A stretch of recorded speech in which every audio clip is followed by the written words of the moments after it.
We are live. Welcome back. You can't read anything behind us. Welcome to our third live stream. This is presentation and commentary. Somebody needs to turn the computer down because I can hear myself talking. It's probably not a good thing. We are joined by lead game designer and commentary extraordinaire, Kirby St. John. And we got my man, Ross Houston, his first stream. Is this your first cycle with us? First one, yeah. First one. My man, Rick Ross, is in the building. So before we start talking about presentation and commentary, first, we'll never ask for your passwords for anything. But we do have a giveaway, which will happen at 2:50 p.m. We will give away a keyword. We're giving away 2 digital deluxe editions of MLB The Show 18. We're also giving away 2 vouchers for 67,500 stubs. And we're giving 6 10-pack bundles. That will happen at 2:50 p.m. No purchase necessary. You do have to be here to win, and you can find the full rules at theshow.com. Presentation and commentary. I'm going to lead the couch so these guys can talk to you about it. I'll be back. All right, Ramon's done his job, so we'll get right into it. Hey, everybody, thank you so much for joining us today. Really excited to be here, excited to have you along with us. We're going to be running through a lot of information today about presentation and commentary in MLB 18, the show. A lot of work's gone into this year, just like any other year, but there is a ton to talk about. We have a lot of videos lined up for you. We're going to get into some live gameplay later on as well. So stick around. It's going to be a great stream. And again, thank you so much for joining us. Ross is here. He's going to be talking about a lot of the stuff he's been working on alongside with me, and excited to detail all of that for you. One thing we're going to address right off the bat is Harold Reynolds. So Harold Reynolds, there's been a lot of speculation this week, knowing now that Harold Reynolds is no longer in the game. We want to make it real clear that Harold is a great friend of the game still. We loved working with him, and we're really, really happy with the product and how he came across in the game. We were really happy with that. Unfortunately, it became clear after a little bit of time this year that it was gonna have to be a mutual decision, that it wasn't gonna work out for him to be in the game long term, mostly due to scheduling concerns and whatnot. So once again, it had nothing to do with any kind of performance or anything like that. We were really happy with Harold. But that being said, when we made that decision, and again it was mutual, we had the opportunity then to explore other opportunities, and that led us to looking at some other MLB Network talent. We have a great relationship with them, and we ran some auditions and came across Mark DeRosa. And we announced him on Monday. If you didn't get to check out the GameStop Monday video, go ahead and check that out. However, announcing it again today, Mark DeRosa is the new color commentator in MLB 18, the show, alongside Dan Plesac on the color side, and of course Matt Vasgersian on the play-by-play. D-Row, as we all call him around here, and people at MLB Network and in the game call him, so we call him D-Row a lot. D-Row played parts of 16 seasons in the major leagues, 8 different teams, and was widely known as one of the better utility players in the game. He played a number of different positions, mostly in the infield, and one thing that we really, really liked about that is that it really brought a unique perspective to his commentary into the game, and you will notice that throughout when you're playing the game, you're hearing his lines talking about playing different positions and the challenges those bring, and also talking about being a pinch hitter or different types of things like that. So unique perspective, really excited about that, and excited to have D-Row in the game. We're going to be showing off a lot of him today, and you'll hear him in the live gameplay as well, and so we hope you enjoy that. One thing that we really wanted to do, because we were starting fresh with D-Row and bringing it and having Dan for the second year, Dan Plesac, one thing we really wanted to do, and Ross had a lot to do with this, is working those 2 guys in together into the same booth. Not just those 2 guys, all 3 commentators, but we really wanted to make sure that those guys were communicating together, recording together, and providing a lot of conversational content. Conversation stuff has been an emphasis in the past, but this year we really, really had the opportunity to get them in the booth same time and have them feeding off each other. So. Yeah. We got a lot of good improvisation out of them. They're making each other laugh, and I think it sounds a lot more natural than what we've seen in years past, perhaps. So. Right, absolutely. They're able, like you said, they're able to kind of be on top of each other at times, or add to what one of them said, or and there's definitely some laughable moments as well, in a good way, of course, making each other laugh, and so we're excited about that. So something we're going to show off right now is some examples. We're going to have a couple of video examples, different points of the game where they will be they're feeding each other or talking about what's going on, and so giving you a little example of that right now. Take a look at the Rockies' starting play here tonight. They come in the midst of a stretch where they've dropped 6 of their last 9. Yeah, Matty B, we're looking at a team right now. They're just playing some average baseball through 4 games of this homestand. They split at 2-2, D-Row, and I think they expect a little bit more. Yeah, and you don't want to be playing average baseball in front of your home fans. They need to find a way to win this game and try and take 3 out of the first 5 at this homestand. Hit on the ground to third. Gloved by Arenado. And there's one. All right, next one here. Sinking line drive out to right center. And that's into the outfield for a 1-out base hit. Hey, there's another base knock right there. A hitting streak now up to 8 games. Yeah, no doubt about it. Well, 8 games. Nah, man, we're starting to think about it a little bit. You get past that week, you just know you're locked in. They start talking 8 games, now you're like, all right, I got a nice little hitting streak going. Sharply on the ground to the left. Great effort on the dive, but it's through into left. And they're not going to get him as he's in there to score. Hey, there's a good job of battling right there, D-Row. Pitcher have the advantage with 2 outs, 2 strikes.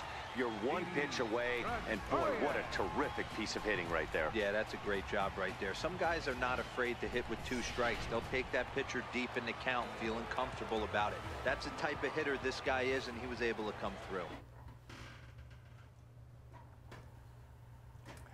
All right, cool. So got a couple of good examples there at different times of the game, and you can kind of see that they're asking questions, answering questions. And one of the cool things about it too is because Dan was a pitcher, a big time veteran pitcher, and then D-Row played so many years as a position player, they're able to provide those perspectives. And you will hear them kind of asking each other, hey, as a position player, D-Row, what was your mindset in this situation? And the same thing the other way. If D-Row might be asking Dan about being in a tough spot as a relief pitcher and that kind of thing, and even when they're speaking on their own, and when they're providing their own insights, they're really able to provide those perspectives. And that was one thing that really attracted us, about their relationship. So something that to keep an eye out for, keep an ear out for, and that. We're really happy with the dynamic of our booth because of that. For sure. So Ross. So, new this year, we really, really wanted to get in. Obviously, we're talking about conversational content, but what was the thing this year that that you kind of focused on in that realm that has kind of helped tell that story, or help kind of tell the story of a single game or even a season? Sure. So yeah, sort of in our effort to make things feel a lot more conversational, maybe reduce the amount of sort of unnecessary play-by-play a little bit, worked on a feature that we're calling dynamic storylines, where we really work to highlight sort of interesting narrative or dramatic situations that happen sort of over the course of a game or a season or a guy's career, and kind of talk about that throughout the whole game and sort of have the commentary actually dynamically change to reflect what's going on throughout the game. Absolutely. So it's really cool. So now when we're talking about storylines, what kind of storylines are we talking about? I mean, what are they things that are going to be, things that are going to be emerging, things that are going to be, the emphasis from the beginning? So yeah, we have a number of different ones, things involving like streaks and rivalries and stuff like that. So things that kind of take into account what's been going on earlier in the season or recently, as well as things that kind of emerge over the course of a game that are sort of unexpected. Cool. So what we're going to do, we're going to show you a couple more. We're going to show you several more videos here. These are going to be this is all content driven by the storylines of the game. Yeah. Storylines that are set up at the beginning and then carrying out throughout the course of a game. So I'll let you explain some of these videos here. Yeah, just to kind of set up what we're about to see. We're looking at sort of a crucial game and franchise that features 2 of the best pitchers in the game. In this case, it's going to be Madison Bumgarner and Clayton Kershaw. So we're going to be sort of highlighting that matchup and discussing it. And the first thing you'll notice is actually our new dynamic load screen, which highlights the matchup, and that kind of goes into the pregame. So we'll take a look at that. Cool.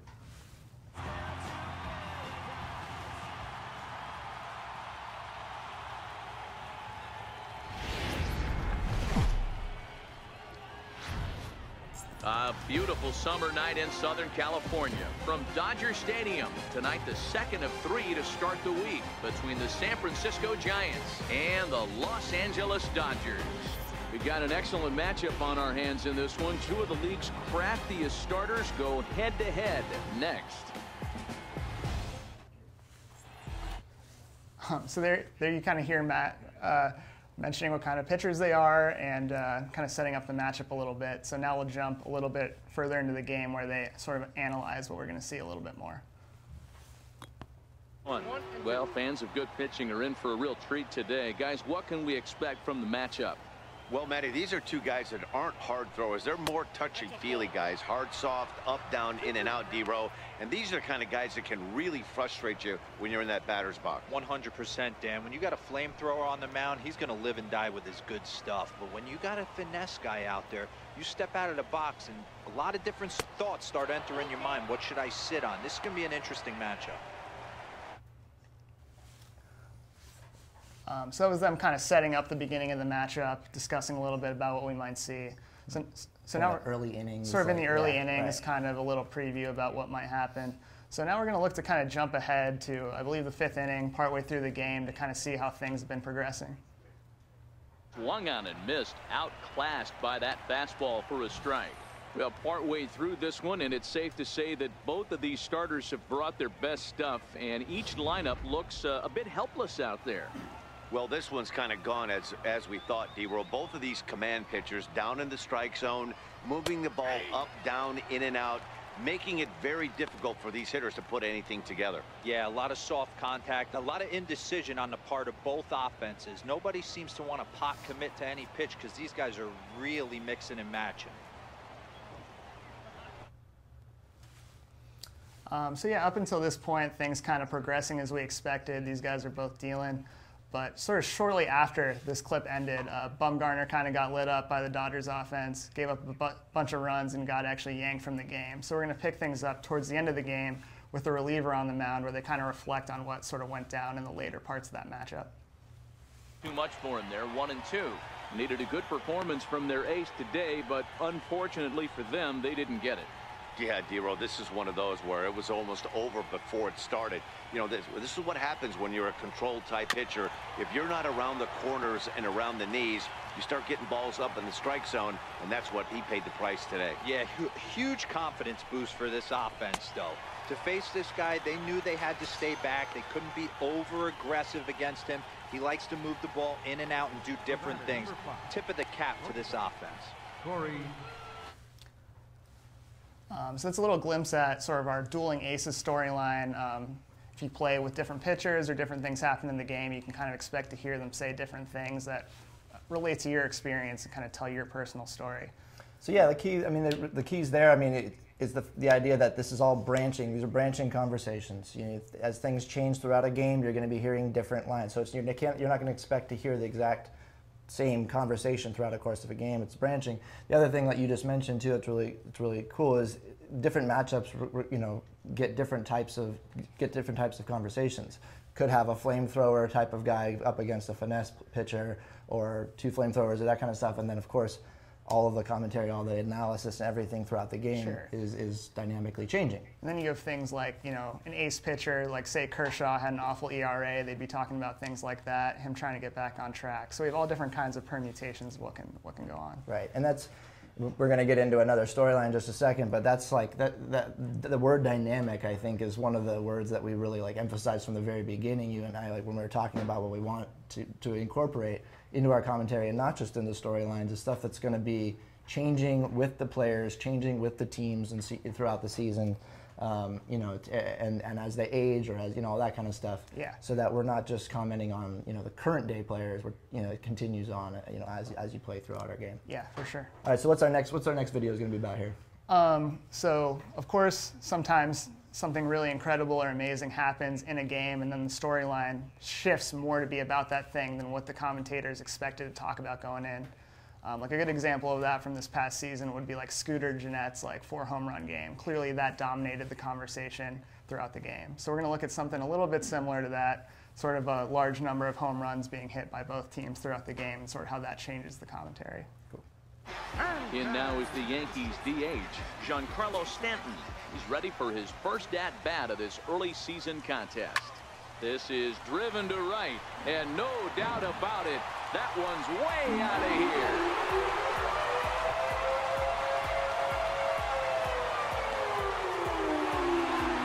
It's a solo blast off the bat of Giancarlo Stanton. Home run number 3 here in the early going as the Yankees move out to a 3-0 lead.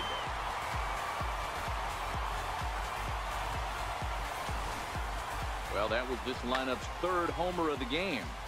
Yeah, hey, Matty V, this big ballpark in the Bronx has that short porch in right field, D-Row, but you can hit the ball out of just about any part of this ballpark. Yeah, this place plays sneaky small. I know it's got big gaps, but right field is so juicy. As a right-handed hitter, you don't feel like you have to cheat. Not surprised by what we saw today.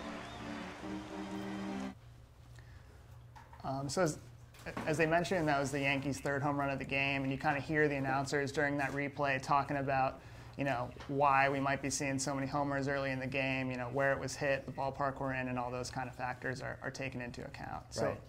Yeah. Yeah, it's a cool, like, unique factor of, you know, hey, this is a lot of home runs being hit, but like there's also, you know, there's some factors in play here, right? So now we're going to jump ahead to a later point in the game where the Orioles have actually hit a couple homers of their own, and then we're going to hear how that sort of changes things. These squads go yards 6 times now today. This game has developed into an absolute slugfest, huh, guys? Dan, they're absolutely knocking the cover off the ball. I'm curious to get your take on this. I didn't find it to be the truth. I didn't mind hitting at night, but a lot of guys say they see the ball better during the day.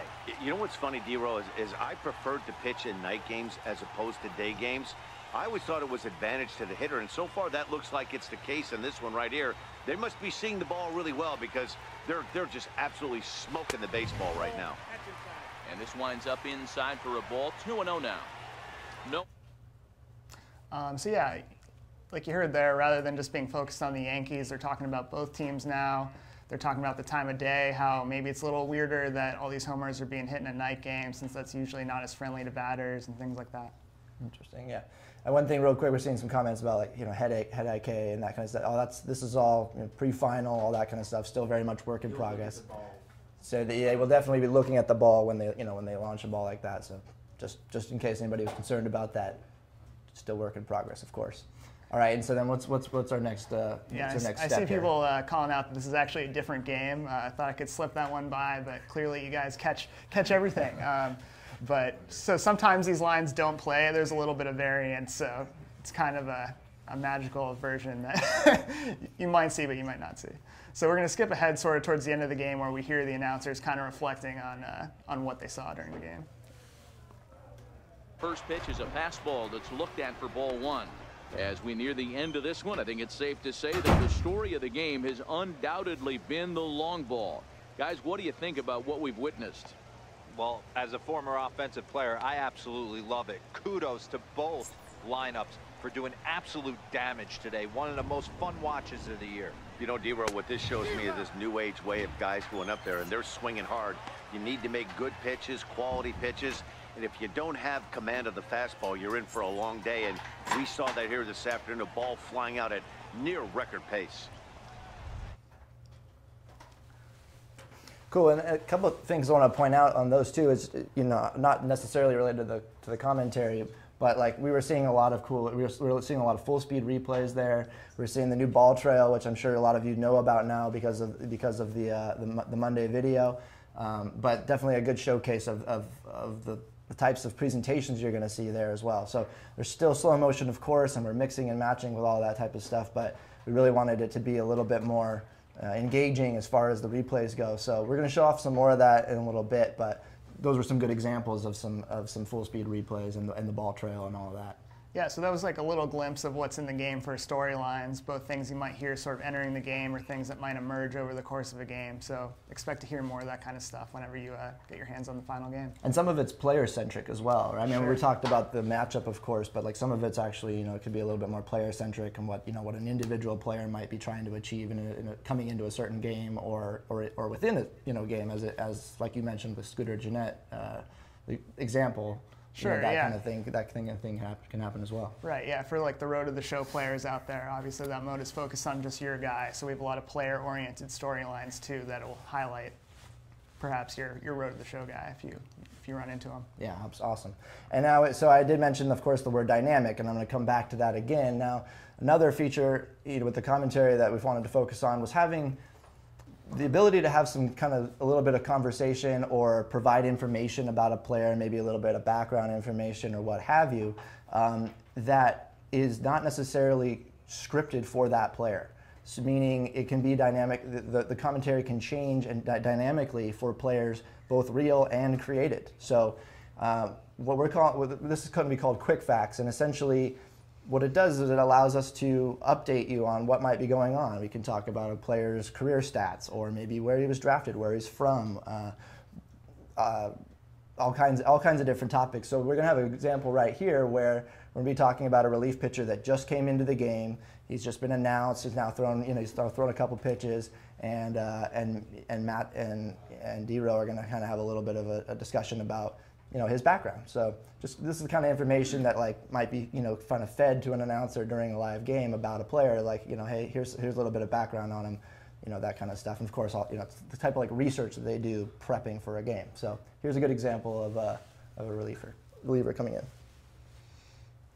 First pitch coming. Here it is. Here's a strike. McGee playing here in his age 31 season. He was a 5th-round pick back in the 2004 first-year player draft. Hey, when you come out in the middle rounds, you have to grind for everything, and that's exactly what this guy has done, and he has turned himself into a solid big league ball player. Cool. So a little quick mention right there, but it does give you some information about Jake McGee that you might not have known unless you were digging through his player card or you were looking at his baseball reference or something like that. So that you're going to be hearing that kind of information, and of course that stuff is dynamic in your game as you play through franchise, road to the show, etc. You're going to be hearing about you can hear about where the guy might be in the All-Star race or what his career home runs might be and that kind of stuff. And a lot of it is timed to be relevant too. So if a guy's up in a big home run spot and he has quite a few career home runs, that's the kind of thing that we will focus on in that moment. Is hey, this guy's got 300 career home runs, so this is a good moment. This is a good guy to have at the plate, that kind of thing. So that's another good example of just how we're working on that that dynamically changing commentary. So then something I want to touch on a few things just real quick, just related to. Well, not real quick. We're going to get into some now presentation related stuff. So we're going to go back to kind of what we were just talking about a few minutes ago, which is a lot of the replay stuff that we've gone into. Now, a lot of work went into making sure that these replays kind of replicate what you would see in a real life broadcast, and we actually did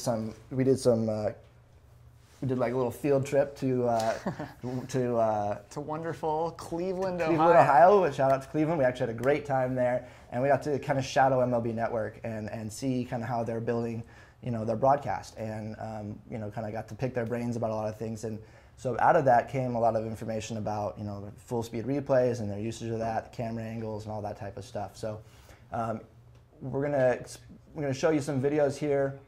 This is going to be a sequence of a home run, and there's just several things I'm going to explain afterwards, but you're going to see a nice full-speed replay, after the guy's rounded the base, and kind of just give you an example of that.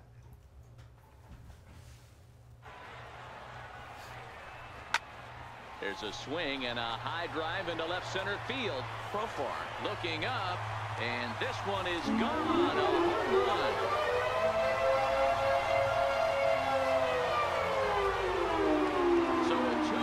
Shot to left center, 4th home run for him on the season as the Yankees move out to a 3-0 lead.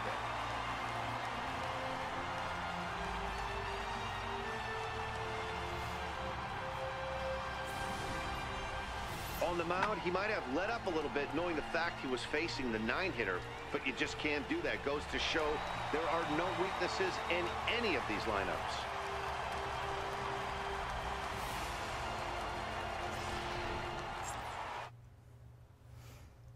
All right, so like several things to point out there. Of course, you got to see the full speed replay there. Kind of a quick zoom in onto the ball after we saw it, it kind of come off the bat from the initial shot, switched, and then had the kind of the behind home shot following the ball full speed into the stands. The full speed replay is really, we want to be able to show off the athleticism, the excitement of the plays, and something that we really need for that is to have the crowd be a part of it. When you watch a broadcast and you see a full speed replay, you hear the crack of the bat, you hear all the sound effects of the stadium and the crowd and all of that type of stuff, and so that was really important for us to incorporate that in as well. So when you see a home run like that, you get to experience that crowd reaction again. So that was kind of a big key part of it. Some other things to show off, to just note on that are presentation related, not necessarily about replays on that clip. There's a lot more camera variety that you're going to be seeing during the home run sequences. So as players are rounding the bases, something we wanted to get away from was kind of seeing the same cameras over and over. So now when the guys are rounding, you're going to see different angles just every single time. You're going to see different angles of the players coming around, and it doesn't matter what they're doing. It's going to have those different shots. So that was a big improvement that we spent a lot of time on getting those angles right. The other thing too, and this is a cool sound piece, is that you might have noticed the stadium sounds, the music, especially in Yankee Stadium, it's pretty kind of iconic type music that they play there. That is coming through a lot better. So if you're in Houston, you get the train. If you're in San Francisco, you get the foghorn. And that we've had those things, but we've really made a lot of improvements in the mixing too. Kurt Kellenberger has done a ton of work. That's one of our main sound designers. He's done a ton of work to bring that out, and that's going to really add to that atmosphere of the moment of when you hit a big home run at home. Absolutely. So that was another thing I just wanted to point out about that clip there. So now we're gonna. I just mentioned camera variety, so I want to jump into a few more here, and something that camera variety really helps with is show off the environments, right? Sure. We have these incredible stadiums, and that's something that's really unique about baseball, is having unique stadiums that have a lot of different features. In basketball or hockey, the arena, the structure of itself isn't really all that meaningful because the rink is the same, but in baseball there's so many unique features to every major league stadium. Sure, yeah, and on that note, we also noticed just that our artists had built out a lot of cool areas of the stadiums that we weren't necessarily showing off as much as we could, so we really wanted to make an effort to show off like the great stadium art that's in the game. Yeah, so Ross and I and a couple others definitely helped out to where we built a ton of new new cameras for the stadiums, and these are cameras that you're going to see at different times of the game. Sometimes it might be just after a pitch, kind of like in between pitches as the ball is coming back to the pitcher. Definitely a lot of new cameras for like the end of inning sequences. So as we're going to commercial, kind of doing some cool cinematic shots, and then certainly in the intros. In the intros of the game, worked in a lot of blimp cams and drone footage. We have drone technology, drone cameras, and all kinds of stuff that you've seen in broadcasts for years, or things that you're starting to see more of. So it's 2018. Get ready for drones. So here's several videos of new stadium shots, different stadiums. So here we go.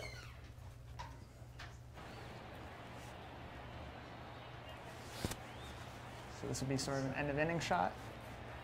Some of these were captured in our camera viewer, so the game's kind of paused, but we're showing the camera sequence itself.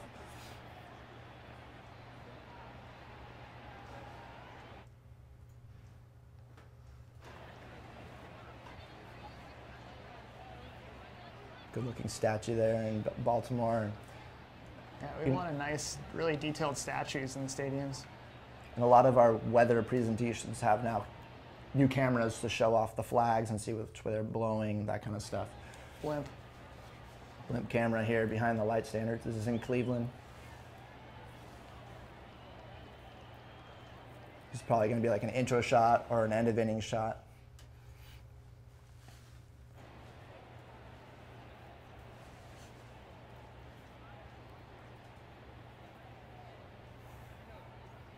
Very artistic. Well, behind the glass footage there. Get the reflections in. Coverage of Major League Baseball is on the air. Tonight we've got a good matchup in store between the American League's Houston Astros and the Cleveland Indians. Hello, drone. 1, 2, 3 go the Dodgers. We'll go to the bottom of the second, no score.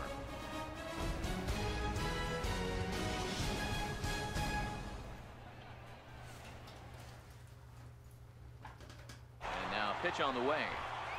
Ninth inning underway now as the first pitch is taken for a cold strike. Press box view. Top of the ninth, crowd's getting amped about the score situation.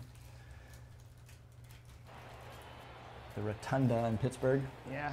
Ross's hometown. Shout out to Pittsburgh. Won't say anything about what the Pirates are doing. Nice reflection there on the escalators. Yeah, we don't have McCutcheon, but we have reflections off the escalators.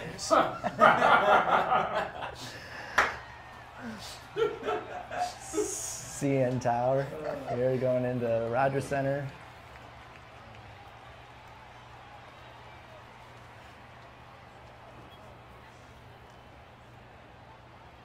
I appreciate the Pirates sending McCutcheon to my Giants. So appreciate that.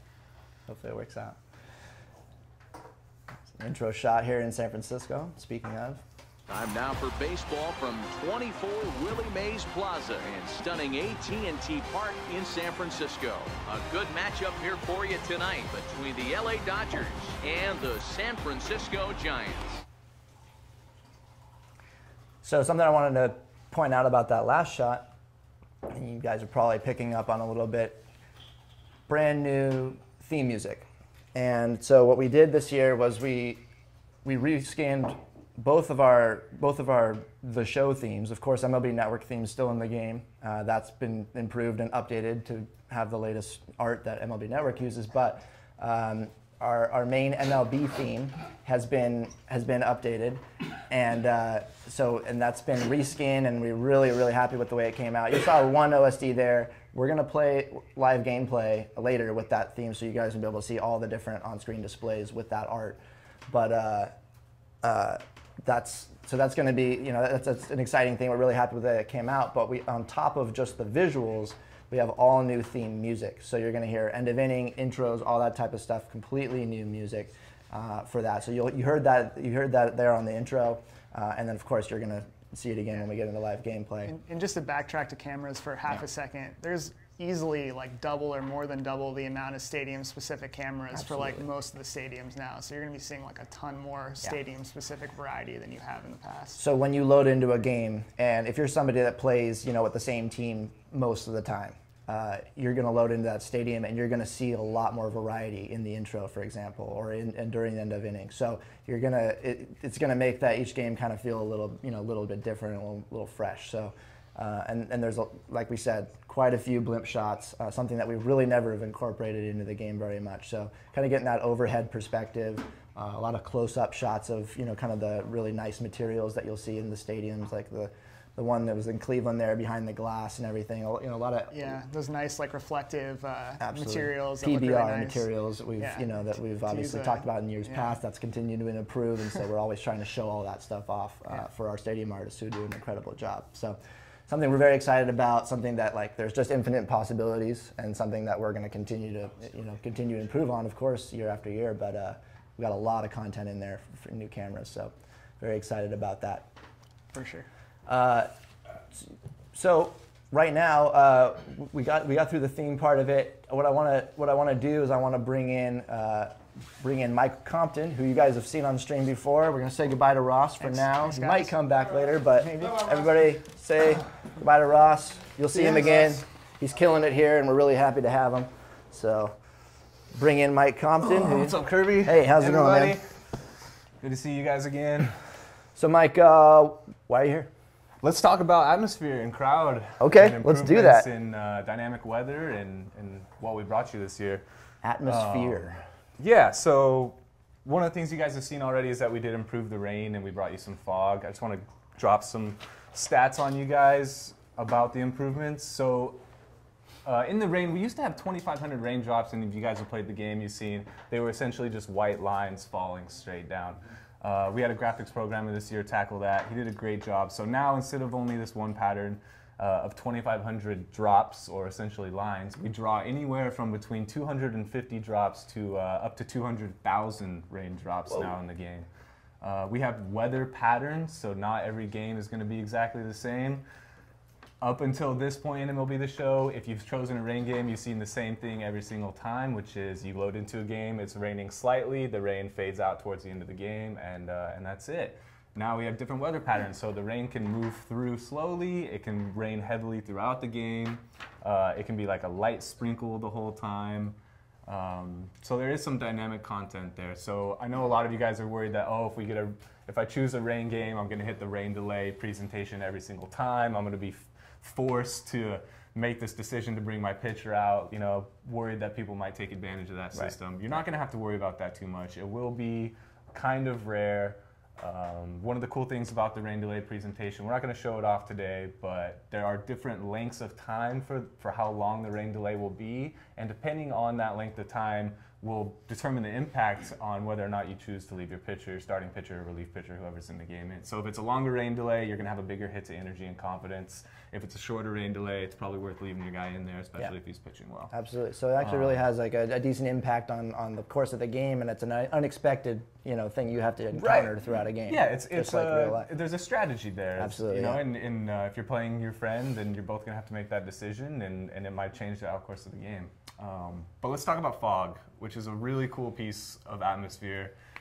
It's a really cool piece we've added to the game to change the atmosphere, to improve the atmosphere. Matt, if you want to bring up a couple of screenshots that we have, we're going to show you how the infamous fog in San Francisco. Carl the Fog, they call him in San Francisco. Right, exactly. Yeah, Carl the Fog. So Shout out. I think we have rolling fog pictures. So this is like a very low level fog at night. If we step through these, I think you can see how the fog actually builds up over time. Go ahead and step through them, Matt. So you can see this is a little bit of a thicker, foggy atmosphere. Step through again. Or head back. Okay, so we'll show off a little bit more in a second. But okay, so here's a good shot of Pittsburgh. This is a day fog game where there's not a lot of fog sitting in the field atmosphere because that mostly happens at night. But if you step through these, watch the buildings. Keep your eye on those buildings, and you can see how the fog is actually approaching the hitter. It's approaching the stadium, and it's sending those buildings into that state where you just can't see them anymore. You can get that low-level fog a little bit more. Right. Yeah. Yeah, and so you're going to get a different experience in the day than you are at night. Here's Capitol Field. Go ahead and step through this one. Boom. So that's you can really see it in this, how it just creates a really cool atmosphere that you see in baseball games that we've never had in our game. And it's obviously tied to seasonal expectations. Right. So like San Diego, if it never rains, never fog. Right. Well, I get fog maybe. So the way that this is going to work for you guys, there is no fog weather mode. The way it will work is when you select an overcast game, you will have a percentage chance of getting fog based on the city that you're in. So San Francisco, coastal cities essentially will have a higher likelihood. Sure. We grabbed real weather data and we created the table structure essentially based on the data that we had. So if it's in April, you're going to have a different chance of fog than if it's in October. Sure. But we think it adds a really cool effect, something that we've never had before. Okay. So we're excited about it. Go ahead and show some of the presentation screen captures. This is what it'll look like, just a couple pictures of what it does to the presentation system. The players really pop off in front of the fog because the fog is actually behind them in the space, so you can see the crowd. You see Francisco Lindor there. Yeah, I mean, it adds something really cool, and let's go ahead and take a look at it in game, and we'll just show these guys. Cool. So yeah, you want to get in the fly cam here? Sure. Here we go. Get the fly cam and kind of show off some. Alrighty. Bring up some game footage. We're gonna show off some crowd too, right? Yeah. We're gonna go into crowd in just 1 second. But let's go ahead. Pardon me with the. Here, you want to go and let's go and replay so that it doesn't get into an idle scene here. Well, we gotta leave it in here just to do the. Oh right, okay, gotcha. Yeah. All right, so I'm gonna bump up the fog and we're gonna take a look at it. We'll get off these guys for 1 second. Pardon my fly camming skills. So we're in Chicago. This is a look at center field in Chicago from behind home plate. This is a low-level foggy atmosphere. Let's go ahead and bump that up and see what happens. So if we were in a steady beat weather pattern, which is one of the 5 weather patterns that we have in the game, you would see it kind of cycle in between these levels here, between essentially 0 and 0.5, which causes this. But if we're in a heavier fog system, you'll actually see these buildings completely disappear. Wow. And now you get this really heavy atmosphere. This is as heavy as you'll get. We've made it so that it doesn't affect gameplay too much in terms of actually trying to catch the ball, in terms of trying to pitch and hit. Mm-hmm. It's not going to get in the way. This is more of just an atmospheric element. So let's crank it back to 0.5. Take a look at it. This is pretty comfortable. Go ahead and press X on that one so everything comes back into Get that comes back into depth video. of field off there. Yeah. Yeah, so that's some of our weather improvements. But with atmosphere this year, we took a big step with improving the crowd. And this includes a new base layer of sound design. It includes real-time props. Crowd actors now have hands and fingers. I don't know if you guys have noticed this while playing our game in the past, but things would basically just attach to their wrists, and they would kind of do things like this without actually having anything to hold on to. Jazz hands. So you can see like this lady here. Oh, she's got her phone out. So we do have real-time props, phones and cups. This guy's got his soda, we'll call it. And so with real-time props, the other thing that we wanted to change was the reaction logic. How does the crowd react to in-game events? Something that we noticed for a long time that we just never made steps on improving is just the outlandish behavior in small moments. So you would strike a guy out in the top of the 2nd inning, and the crowd would be reacting as if the game that just walked off the game. Something that's kind of like it's kind of plagued us for a few years, and we've known about it. Like it's a challenge to get it, but we've really taken a lot of strides there this year. Huh? We have taken a lot of strides there. We revamped the crowd reaction logic for basically everything: ball hit anticipation, strikeouts, base result outs, catch flies, home runs, pre-pitch anticipation. And we doubled the crowd animation database. So what we have to work with is also doubled. Sure. What about? No, keep going. I'm gonna ask a question after a second. Sure. I'd like to show off an example of how it's different on home runs. Sure. And what we'll do is we're gonna hit a ball. We're gonna hit 2 deep fly balls. On the first deep fly ball, we'll have the guy. Hopefully, if we can get the auto hit right, we'll have the guy catch it on the warning track, and we'll see how the crowd reacts to that. The second ball we'll hit, we'll have go over the fence for a home run, and we'll see how they react to that. And what you'll notice is that instead of reacting immediately off the bat and kind of telegraphing what's going to happen in the play, the crowd is going to stand up in anticipation. They're not going to react fully until the ball is either caught, lands in the outfield, or lands for a home run. Yeah.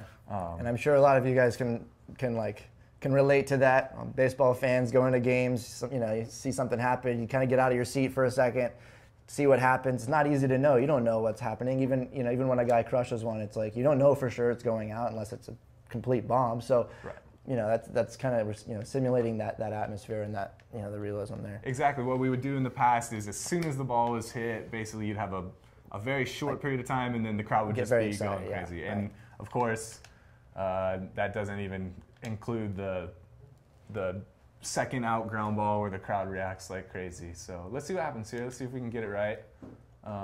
No promises on this part.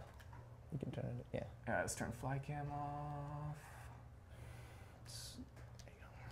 There we go. Grab that. Got it. Go ahead and switch teams here. Oh, you're gonna hit it? Yeah, you're not gonna throw it? Nah, I'd rather hit it. Give it up? I don't want to give it up. I'd much rather hit it. I'm better at giving them up. Well, that's what you've been known for, right? Well, he's a pitcher, so yeah. All right, so this is the home team. Let's see what happens here. So keep your eyes on the crowd. They should stand up in anticipation and then react accordingly.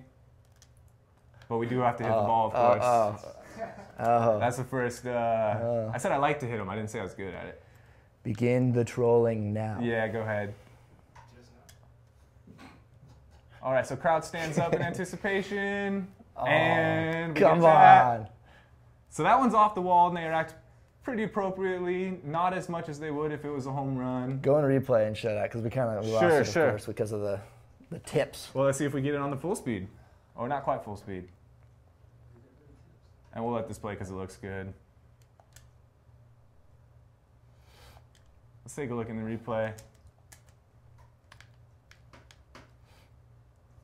Lock onto the ball here. So see the crowd stand up here. Watch them, they're not reacting yet. They're just standing in anticipation. See that? The ball is gonna hit off the wall and we gotta bounce off these guys. And now the crowd reacts. So that's a big difference. That's a huge difference in the way that the behavior changed.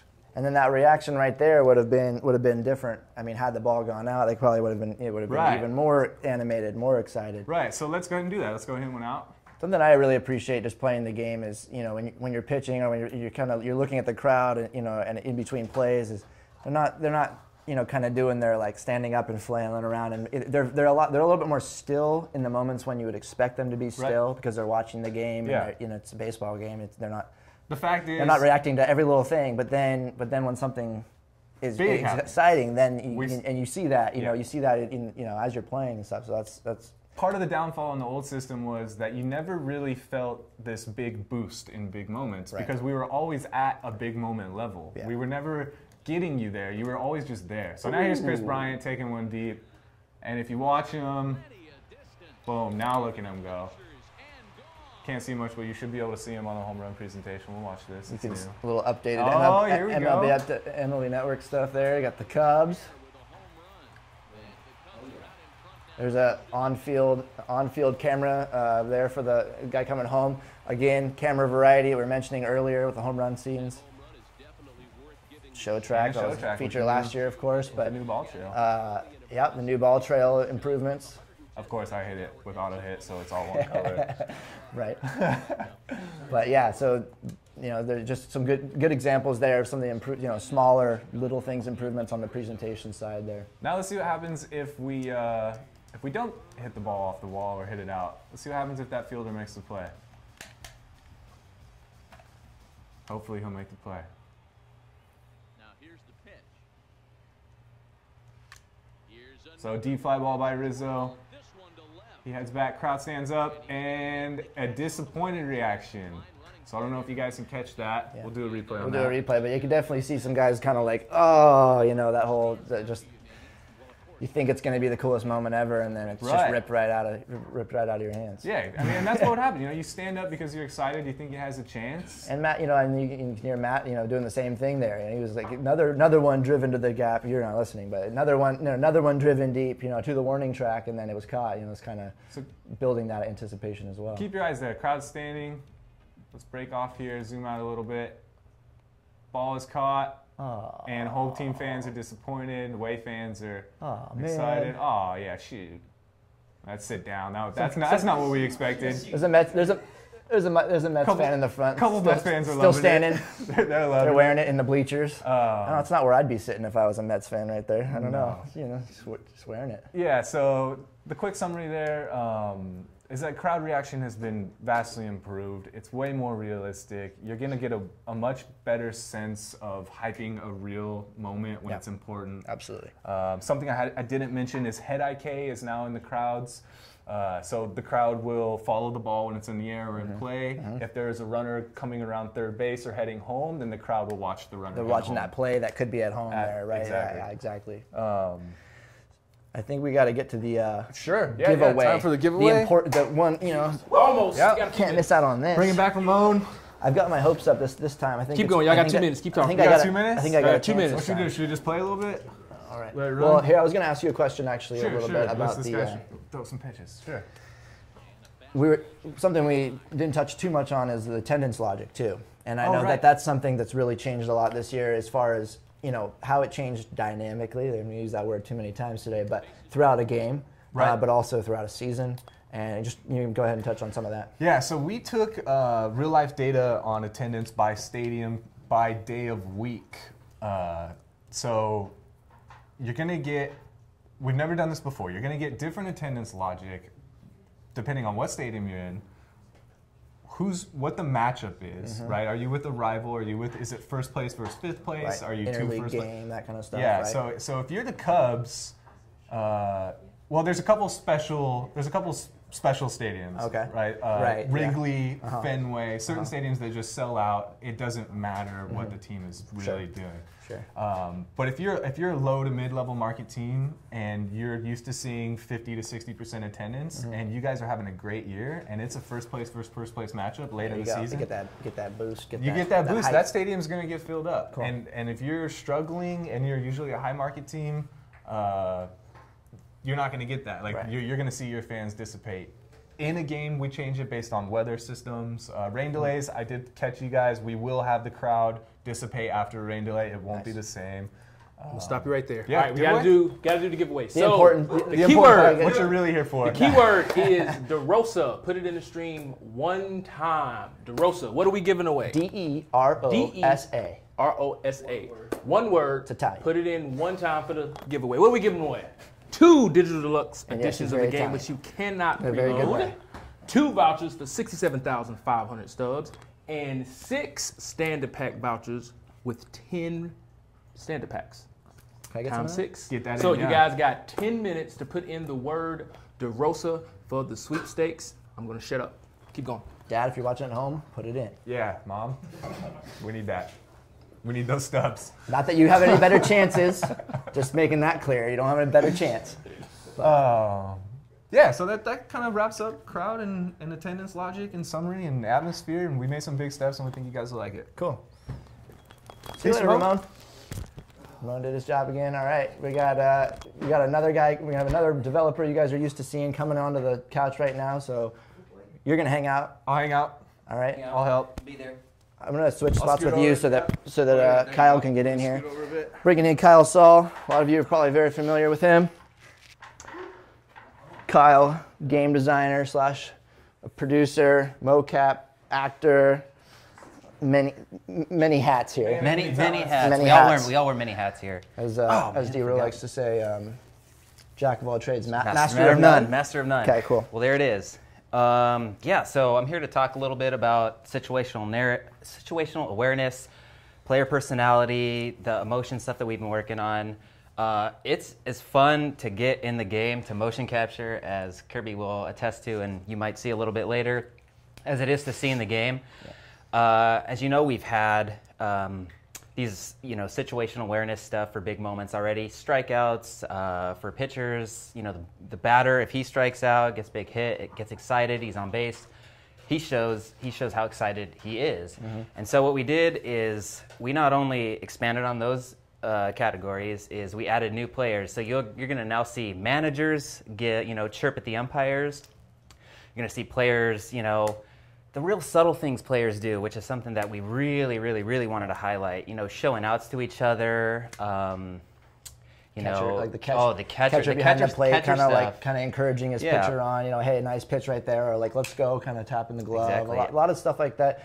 I think the cool thing about this year is, emotion we've worked on emotion in the past, and we've definitely improved that this year. Baseball is becoming a much more emotional sport these days. Oh, yeah, a lot for more sure. flamboyant with, so we're capturing that. But like you're touching on, the situational stuff, the little subtleties of what you might see players do in those little moments, that's something we really, like you said. And I think one of the coolest things is, at least when I'm playing the game, is we don't always draw a lot of attention to these animations, but you're going to see them in the background, the camera cuts.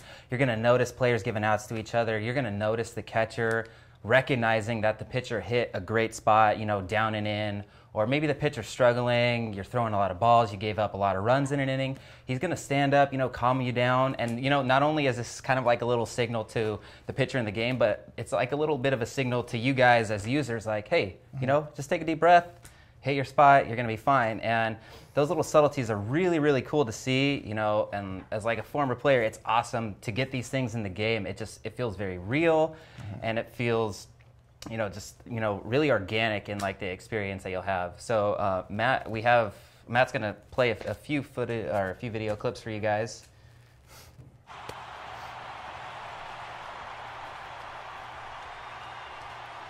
So this is like a really good example of, the catcher pitcher hits a spot, gets a big strikeout in a big situation, maybe late in the game, tight game, and he's gonna be really excited and let you know, hey, phenomenal job you did there.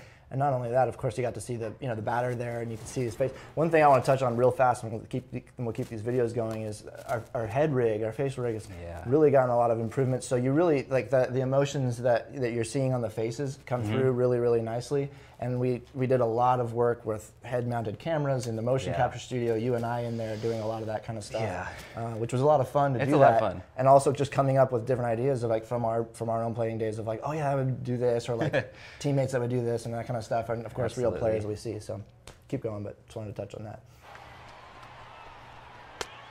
And this is a fastball that's right on the black, but ruled a ball.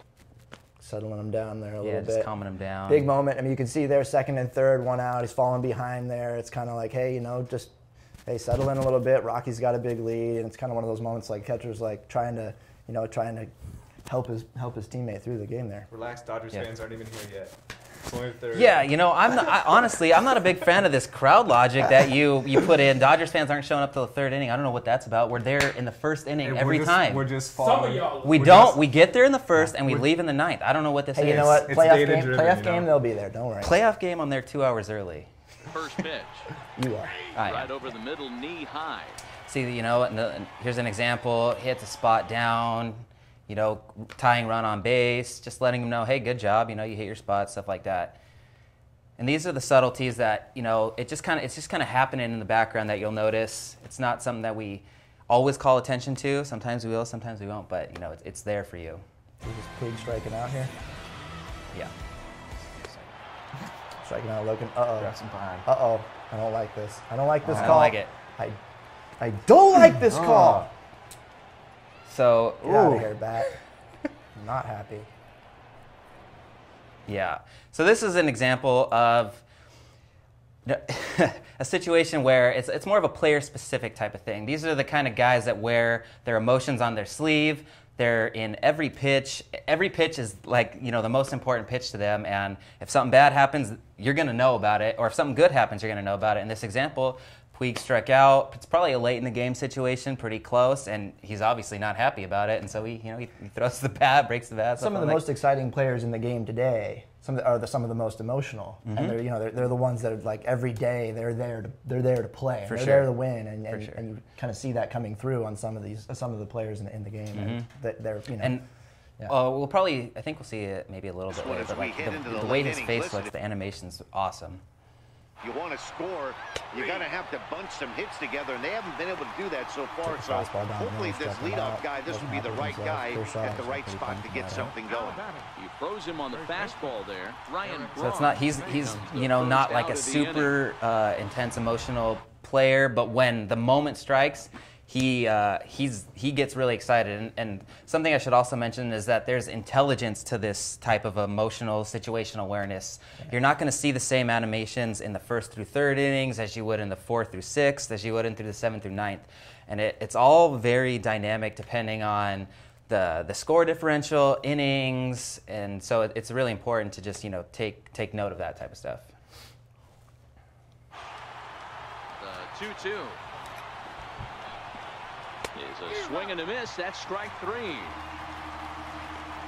People always talk Just about another example of a new strikeout captured. Now the 1-2 pitch. And he strikes him out here for route number 3.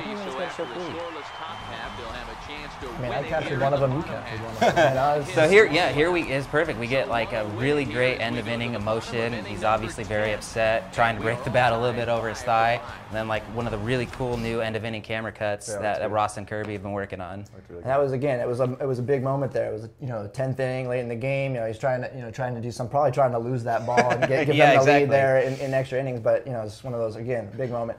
This one right here, just to set it up, Grandal is batting. Again, late in the game, they're down by one, tying run on second. Also, Grandal had struck out, I think, 2 times leading up to this. So you see, kind of hear what's going on. 1-1 is a cutter that misses 2-1. This is different. I don't know why in the world anybody would want to be an umpire. That manager has given this umpire an earful on a pitch that he thought was a strike, and he's certainly trying to defend his pitcher.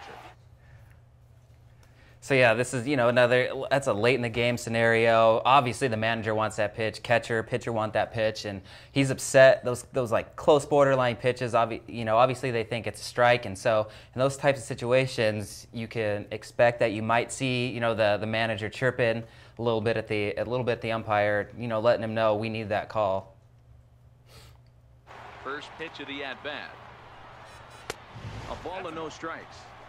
After watching that one go by and a ball being called, you can rest assured he knows he's not getting away with another one of those. I guarantee you Ramon just let us know sweepstakes are going out right now. Vic, shout out to Vic. They're going out right now, so you can expect, hopefully, it's unfortunate everybody can't be a winner, but for those that win, congratulations. So do not enter the keyword anymore. No need to worry about that. And so for this example right here, so we try to capture every animation possible when we do these situationals with the head rig.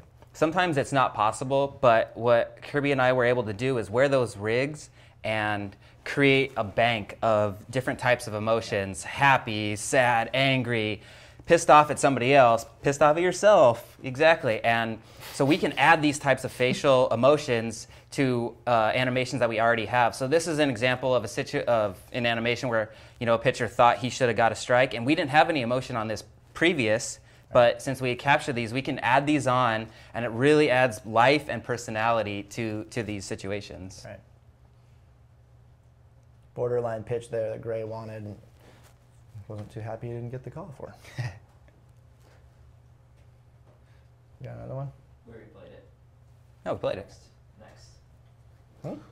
Okay. Yeah. So, all right. So, again, good examples there. You're going to be seeing this a lot. I mean, like we said, baseball is getting more emotional. We certainly don't want to go overboard with it. Baseball is baseball, but at the same time, something we really, really put a lot of big emphasis into. And excited with the results. Yeah. And again, it's similar to the way we talked about cameras earlier. Like the possibilities are limitless. We can continue to Absolutely add all kinds of different things, get more and more player specific about things, and so something I think you guys are really going to enjoy. So I think it's good time now to jump into some gameplay. I know everybody always loves to see live gameplay. We love it too. So we're going to jump into. Oh yeah. Oh, we actually. But first. Hold on. But first. Actually, sorry. You tried to skip it. But no. No, this is the best part. You can't skip this, guys. They're going to make it seem as though I'm trying to skip this part. No, he wants to skip this part Well, because this is probably. So I've Mocap for 5 years, and by far this is the #1 highlight blooper reel that I've ever seen. This is as real behind the scenes video game 100% sports video real. game making as it gets. Both of these clips. Roll that footage. Roll that footage. Let it go. Both of these clips are purely unintentional. Oh my goodness. And you can listen in as well.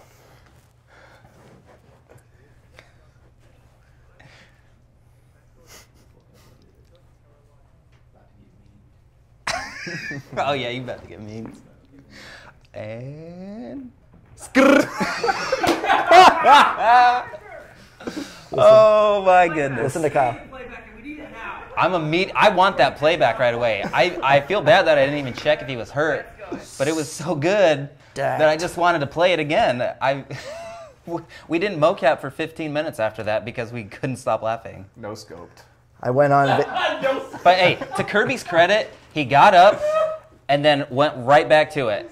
And if you've noticed, if you're paying really close attention, that animation has been in some trailers that have come out. We got it right. Trey Turner, yeah. Yeah, the Trey Turner shot. We got it right. Ooh. All right. And this was also unintentional.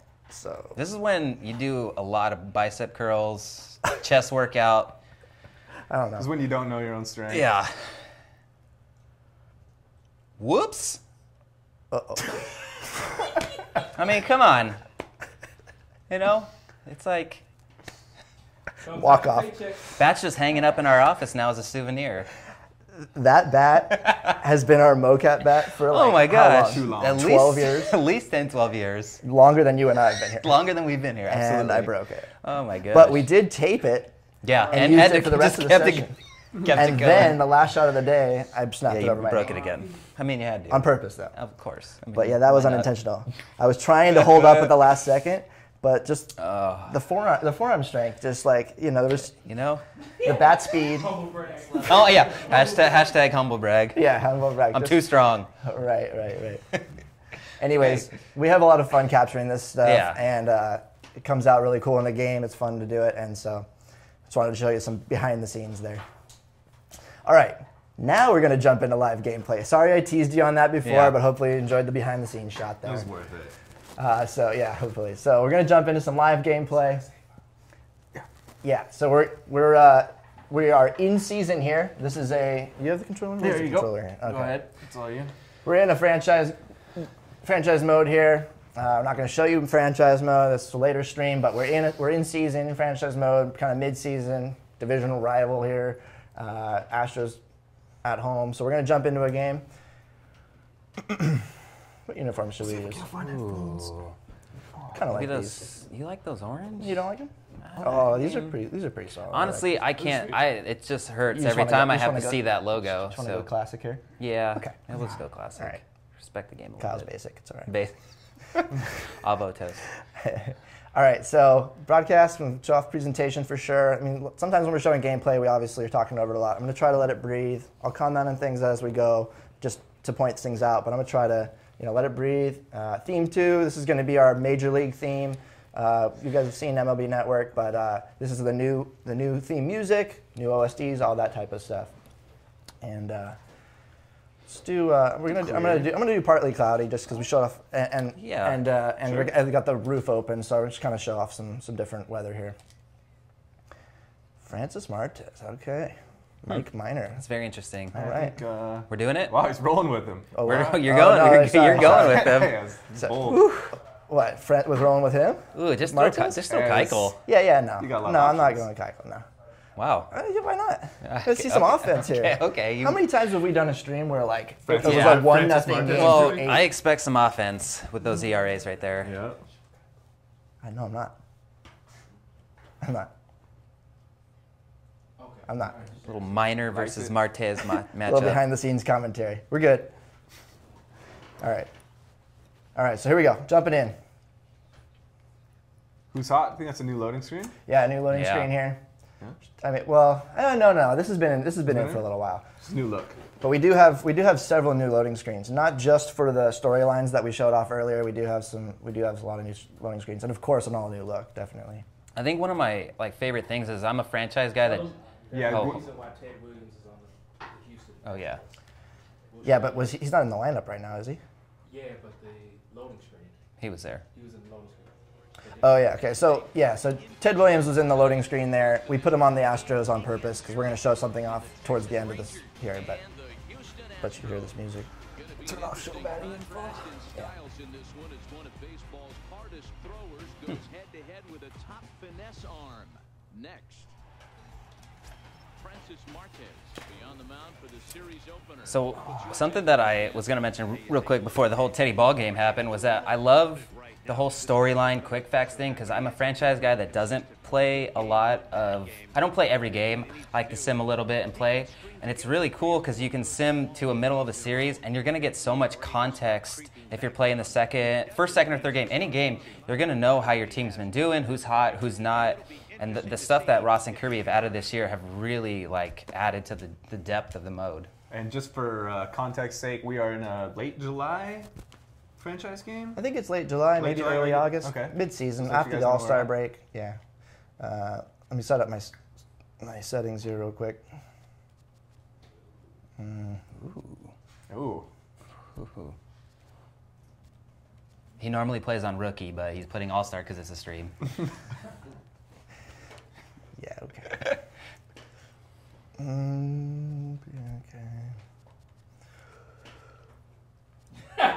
Throw canceling on. What was the burn? What was the burn? What was the burn? I got burned? What did I get burned on?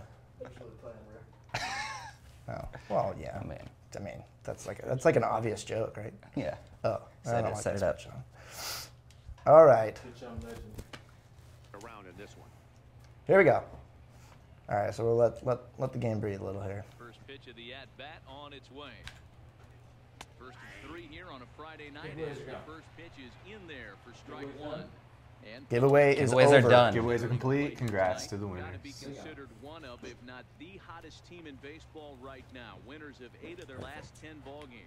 Yeah, Matty, taking a look at the standings right here, this team has a nice lead, comfortable. You always God, we have wanna extra put headphones yourself over in a here? position where you're about Look in your 5 seat. to 9 games, got the advantage. Oh, you know what? One of them Do you not have them? Here, you take them. To totally kill you in the standings, and this team's sitting pretty right now. The windup and the 0-2 pitch. Oh, and a nice changeup that time gets him to swing right through it as the leadoff man is down on strikes to open up the ball game. A chance now to look at the batting order for the visiting Rangers. Danny, who stands out to you? Well, I'm always excited when I get to see Adrian Beltre do his thing. He's one of the best hitters to ever play the game. We're talking about a guy with 3,000 hits, a Hall of Fame pedigree that doesn't come around too often. You better appreciate it while you have the chance to. Something I think worth mentioning there is that we're able now this year to highlight the same guy that we're talking about in the starting lineup introduction. That's new. Putting the highlight on him, got the Putting the mug highlight shot. on him. Also the notable on the bottom of the OSD there, you get, and that's dynamically changing. Might be showing last month's stat, might be showing recent game stats, career stats, all that type of stuff. So that's again dynamic. Sorry I keep saying that, but No, it's yeah. it's a good word. There we go. Now here's the pitch. That hits the outside corner. It's strike one. And our game time temperature this evening, a nice 74 degrees. Here it comes now to Andrus. Changeup gets him out in front for strike two. Really deceptive changeup there. Very well executed. It looks like it just sort of dies when it gets close to the plate. Example of the ball trail there. Also, you saw some new replay swipes on that one right there with the logo and the team helmet. Oh, see some new. No. Thought we might get a new catcher animation, but we didn't need it. Mostly on like wild pitches where the guys like stealing second and stuff. Yeah. Here's the third baseman, Adrian Beltre. And as you take a look at the splits here, he's actually better against right-handed pitching this season. Ready with the first pitch. Here it comes. Thought he had the inside corner that time, but it missed for ball one. Time to take a look at the umpires in this one. Behind the plate is Mike Fillmore. Hey, D-Roll, Mike Fillmore, one of the most consistent umpires throughout the league. Both pitchers and position players love this guy. Yeah, I think one of the best in the business. How I judge a good teammate is every day he opens that door. Is he consistent? Can I count on him? Mike Fillmore is the exact same way behind the dish. And he'll look at a fastball here that's close, but it's 2-1 now. A little discussion about the umpires Blame him there. for not coming over the hard of the plate. He circled this guy on the lineup card when he got to the yard today. He's been swinging one of the hotter bats in the game. Now the 2-1 pitch. He's in there for strike number 2. We haven't touched a lot on some improvements to play-by-play, so I'll be doing that throughout this game. Something you just heard right there, you heard a pitch setup where he was saying, the 2-1 pitch, and then the result is on the outside corner for strike 2. Something we really tried to improve this year was the pitch sequence, and Mike does a lot of the logic there, and of course do a lot of the recording and writing and everything. We work together on that a lot, and something that you're going to hear a lot of improvements to are the pitch sequence, the calling of the pitches before the pitch, and that includes off the bat. He's not hitting over 300 by luck. Base hits. He Could really be knows the right, strike exactly. zone Simple and his grounders, own bunts, strengths. fly That balls. last So it could be take like the is a 2-1 great pitch is example. swung on a hit really well to left field, that kind of thing. So, a little bit more, sequential in that sense. Yeah, everything for a long time has been pieces, right? Pieces that work together, but they were not designed together. Right? So one of the big goals this year was, okay, let's from the start of the play to the end of the play, have it designed to flow together to work optimally, sound as good as it can. Absolutely. And it sounds a lot better. Yeah, it's really Mike smooth. Minor gets the call for game 1 of the series. Dan Plesac, what do you got? Hey, one of the things this guy does really well, neutralize the left-handed hitters. On the season, lefties are hitting under 250 against this guy, so whatever he's doing against lefties, it certainly works. Here comes the second baseman, Jose Altuve, to get things kicked off in the home half of inning number 1. 291 average. Would that be considered a down year for Altuve? I mean, Yeah, like, that's a pretty down solid year. numbers there, but like Down maybe year a down for year for Altuve Altuve. in Like, July. yeah. It's crazy. Because the guy's ridiculous. First pitch of the at-bat. Fouled away. And fellas, you take a look at this Rangers team entering play here tonight. They've been playing better than .500 baseball of late, 5-3 in their last 8 games. Grounded down the third baseline, but this will get foul for strike 2. Who's that? Reels, your question, any changes to the playoff crowds? There have been changes to the playoff crowds. The same changes that were made to the regular season crowds, you'll see. So you're going to get a lot better reaction logic. One thing that you're going to love is rally towels and thunder sticks no longer attached at the wrist. You're not going to have this random rally towel movement. The guys are actually grabbing the towels. Maybe we can show that off another time. Give us what you have on this lineup as they start a new series. Yeah. Well, Matt, going into this, looking at both lineups, they're both hot right now and they can both swing the bats. We probably got a slugfest on our hands. What pitcher's going to make the big pitch? A big spot, execute something to get his team off the field. Otherwise, probably a team with the last at bats. Couple things that are cool right there is in this case we saw the starting lineup and they were talking about the lineup as a whole, so there was no highlight on the player and we were showing the team stats. So they were second in the American League in hits, so you can see that on the bottom there. So there is a little difference there in terms of, sometimes we're talking about the team, sometimes we're talking about an individual player. So a little bit of a interesting state there. Reddick waiting, and now the pitch. And there's a pitch that just misses the inside corner. Minor's ready. 1-0 on its way. Oh, lifted into the air out towards center Same field. pitch. Andrews is there, and he brings it in for the second out of the inning. That's exactly what they wanted out of that pitch up in the zone. They took him up the ladder, and he couldn't get up to it. So that was an easy pop-out. Well-executed pitch there. Just to answer a couple questions that I'm seeing about crowd audio, Kurt Kellenberger, our sound designer, went out to Arizona. We established a working partnership with them that allowed us to go and record crowd directly. So we went and did 8 games, including the wild card game. We created a whole new base layer of sound design. The reactions are still being worked on. It'll be a work in progress, but the base layer itself has been revamped, and that alone is a huge step up. It's really noticeable.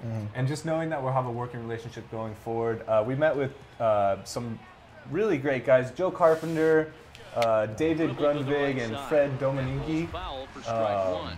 They're some really well-established audio engineers in the business, and they gave us some great tips on how we can improve going forward. So you will see more audio improvements moving forward, but for this year, a whole new base layer, 8 games worth of content for us to work with moving forward. So you can hear like a lot more fidelity, like a lot more like individual little sounds, individual voices in that crowd level. You can hear some more of the soundtrack. And this is still a 0-0 ball game.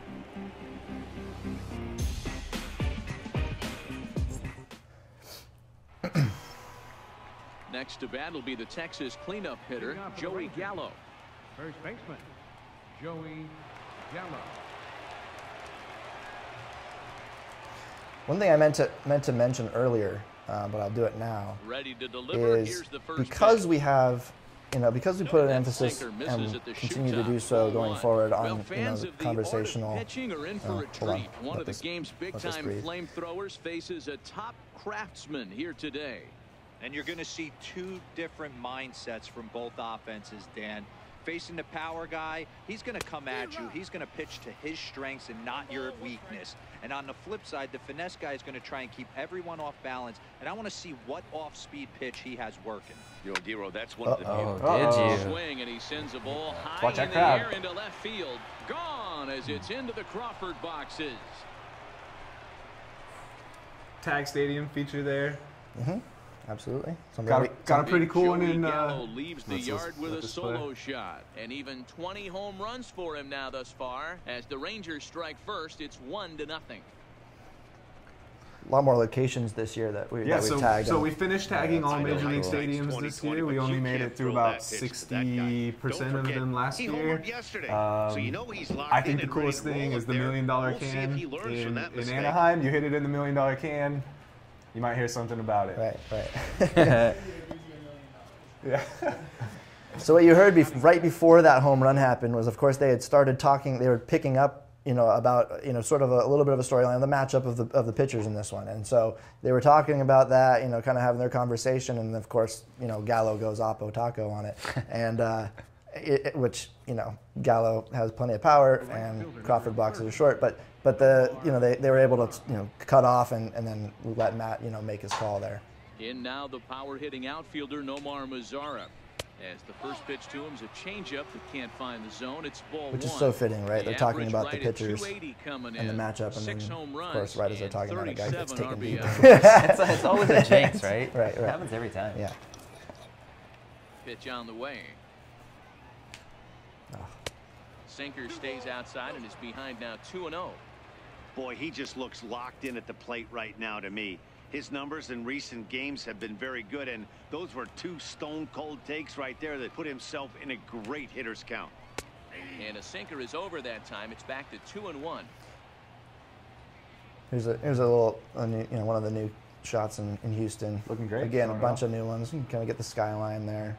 It looks really cool too when the roof's closed. Same, it's different, but it's the same shot. 2-1 home. Altuve at second, backhanded. Throw on to first, so a good what I was saying before the storyline content had started. Time for a look at the Stros I'll on let this tape. play too. And guys, the things I want you to focus on today, one of them being this manager loves to shift. He has the pitching staff to trust to be able to manipulate his defense to try and get as many outs and play the numbers as much as he can.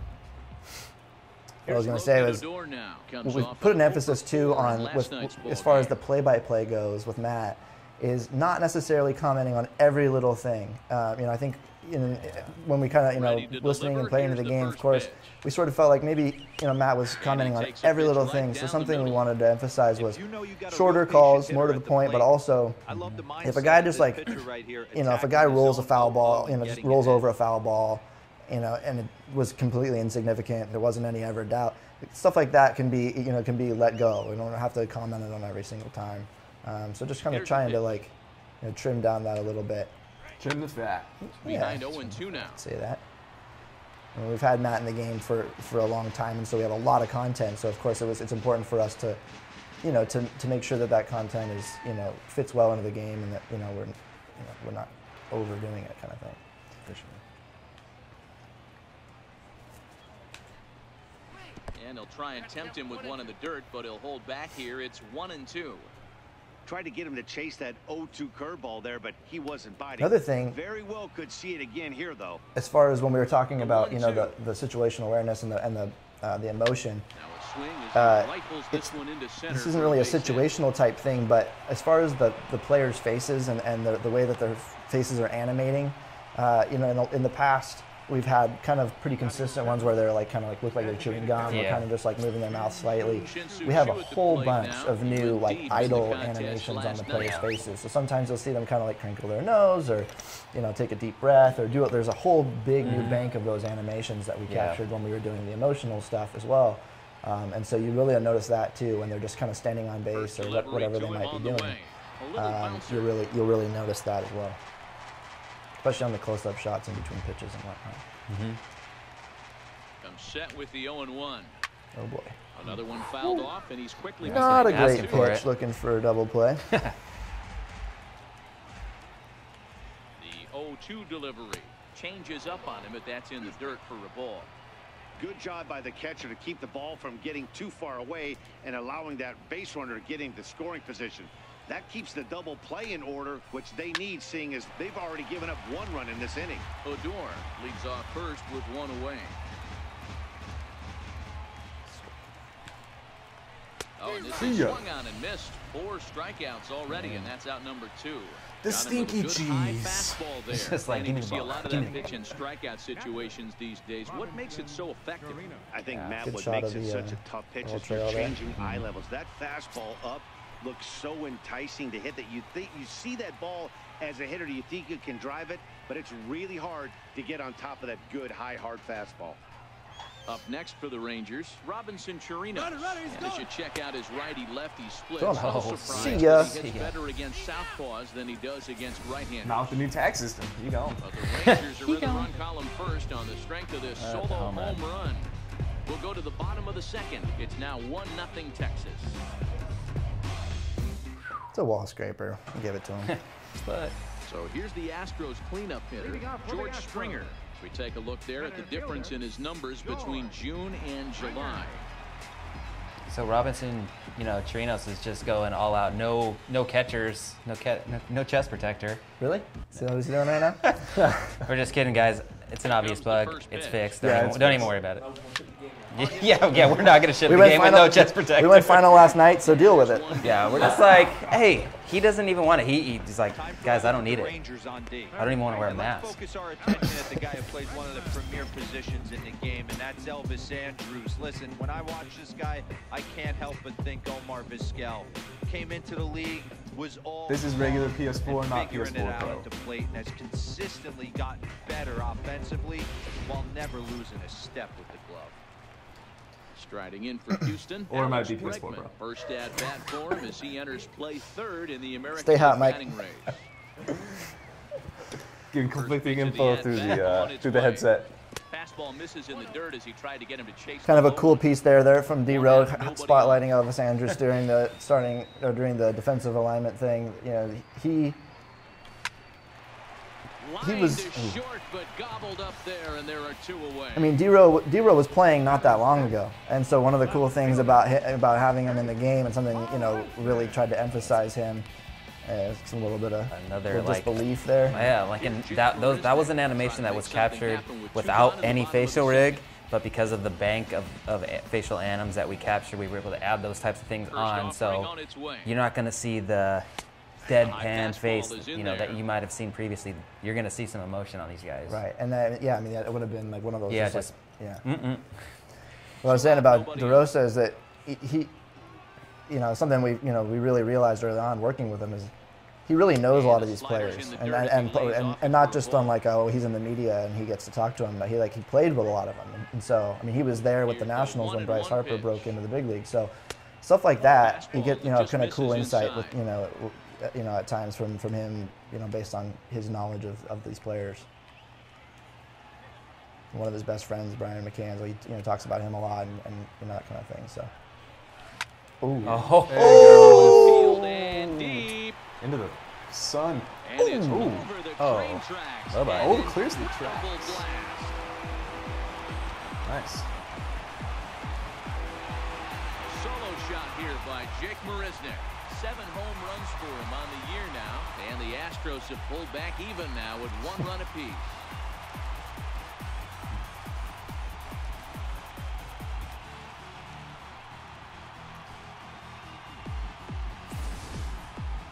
With the count standing at 2-1, he was sitting on anything that was belt high from the middle of the plate Yeah, a in, little bug there. and that's Swing info exactly come up what a he little bit got. earlier, but and that's what you call punishing a we mistake. are aware of that bug. Ooh, that went Wow. deep. Jeez.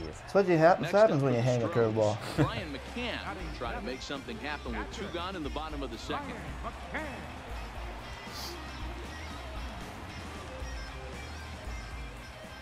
Infield in the overshift here. Now the pitch. He pulls this one into right. Mazzara is there, and he'll make the catch to retire the side. I'm seeing a lot of Some of our nation's talk young about, minds and about future is there going to be a leaders legend here in revealed attendance. this stream or not? There will be a legend revealed in this stream. We're gonna play the game a little while longer, let you guys see this and stuff. But we are definitely going to reveal a legend. I'm pretty excited about revealing this legend, and I'll explain why when we get there. Backstory? Little backstory. As good as Lick Livingston or better? Lick Livingston? Is that what you just said? Yeah. Create a player like Livingston. Well, Nick was very hyped about Big Hurt because of his childhood, growing up in Iowa by him. Oh yeah. There's nothing else. We've heard it a ton of times. No, yeah. You can only hear it so many times. Right. So there was a long build up to that. I'll get to the point a little quicker when we get there. You. But there is a little, kind of a cool little backstory. Right. It's related a little bit to my family, so I'll explain it. Ooh. Like no, I'm not related to Bob Gibson. Just like a family thing. Boy, this is a spot you family really don't want to be in with experience a great hitter with like this. 2-0 count. We'll see right here if he lays one in there to give him a pitch to swing at. 3-0 to him now. On deck, there's Jurickson Profar. Stop laughing, Ramon.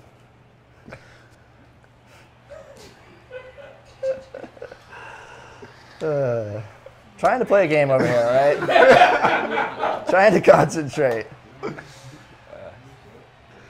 Ill-advised. Yeah. We're just gonna show Bob Gibson! Boo! Let's go! All right, stay hot. guys. What we're gonna do? Okay, take it off. Take it off, Matt. Kirby, tell your story, and then we're gonna reveal. We don't know who it is. Come on, reveal the backstory, guys. You don't know who it is. Chat, just calm down. We have no idea. Nobody knows. Nobody knows right now. All right, let's hear the story, and then we're going to reveal it. Boom. All right, Kirby, so tell us about the legend that we're going to see. Who's a mystery player? Yeah, so my dad played minor league baseball for a little while, and we have this today's legend. Okay. Oh, I'm so excited to hear who it is. Today's legend my dad was in camp with this legend. No way. Yeah, when he was in the minor league. That makes it even better. Now, of course, this player was a well-established all-star pitcher, Cy Young pitcher at the time. My dad didn't exactly get to play with him very much, but the story was that he got to he was getting on the bus to go play the White Sox in the spring training game, and this particular player. Okay, I am so excited to hear who it is. One of the fiercest competitors in the history of baseball, known for his. I can't do this. Basically, my dad was in the minor leagues when Bob Gibson was with the Cardinals, and so that was kind of a cool thing. Let's see it. Bob Gibson, new legend. I botched it, but hey, let's talk about Bob Gibson. He botched it. Let's talk about Bob Gibson as a career, though. This is what happens when you live stream. This is something that's actually kind of cool. Just happens. Hey, this is live, people. This is as real as it gets. We've been working hard. We've been working a lot of late hours. A lot of late hours. So. It's okay. You can. Kyle Blake sending out Snapchats at 4 in the morning. It's like, geez, everybody's Bob here Gibson, late. Though, it's a good story, Kirby. Yeah. Well, the story's over, but really, that's kind of cool. He always talked about, how awesome it was just kind of being around that, getting to watch him pitch live in games, and again, my dad was in the minors. It wasn't like he was, sitting in the bullpen with him, but he did get on the bus, and his teammates going onto the bus said, "Hey, don't talk to Bob Gibson. Don't sit next to Bob Gibson. Let him be." That picture right there, that looks like a guy that you do not want to stand in the box against. Look at the chops. He just wants to mow you down out there. One of the greatest pitchers of all time, of course. Hall of Fame inductee in 1981. He won 251 games, over 3,000 strikeouts, 3,117 strikeouts.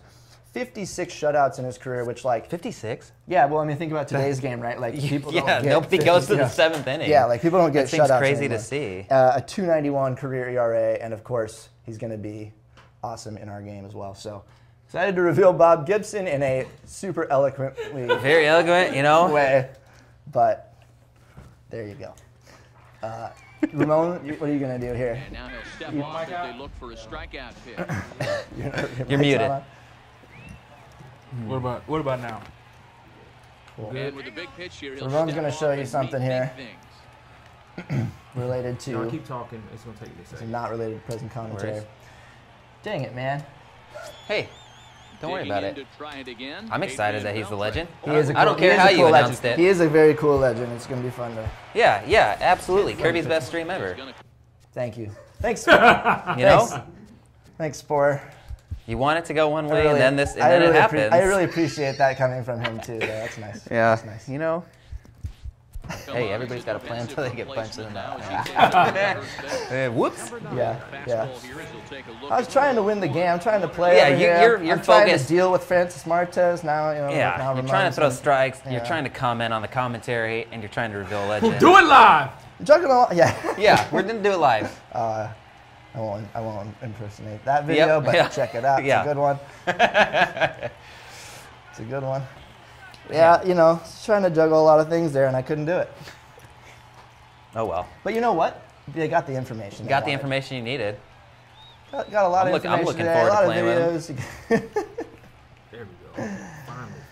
Here we go. All right. Oh. What was that? New scene. You have to sit idle for a little while. And that's through into left, a base hit. We have new idle scenes in the game if you want to wonder what that is. Some of them are pretty awesome and fun. Yeah, some are really cool. Fun. And They're not fun. in time as the second run scores. Here's Joey Gallo now. On the ground to short. This could be two. Altuve for one. On to first, and they get them both. In now the power-hitting outfielder Nomar Mazara. They won't let me steal. Oh boy. Prez commentary stream next year will be not me. Oh no. I'm gonna try to be here for the dev tournament. I'm gonna try to make that. Hey, I missed the last two. Who's the reigning champ for the dev tournament? Is it me? I think it's me. Clearly not Ramon. No, it's not Ramon. No, it's not going to be. It's widget champion. If I can get the widget that I want. All right, here we go. All right, he got it. What are we showing off here, Ramon? We have Ted Williams at first base. Why do we have Ted Williams at first base? Well, we asked on Twitter, guys was like, what are you doing for out of position logic? And I was like, well, what out of position Absolutely. do you think is kind of weak or we need to change? It's like first base, you can put anybody at first base. So we put Ted Williams at first base. Let's see how Ted Williams performs at first base. He's dropped two balls.